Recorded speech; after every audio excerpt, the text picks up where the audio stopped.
Hi, welcome to HardReset.Info. Now I'm going to show you how to automatically close download or loading screen on Wukong game. So if you loading something and I don't know, maybe your control or escape button doesn't work, I don't know, but for some reason you wanna skip it automatically, you should change this in settings. So click on escape button, then here on the top panel you have settings button. In the settings you have left panel. In left panel choose gameplay, then scroll down and find here,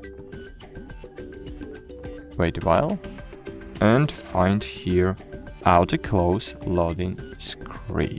It's here, and enable it or disable. For example, I want to enable it.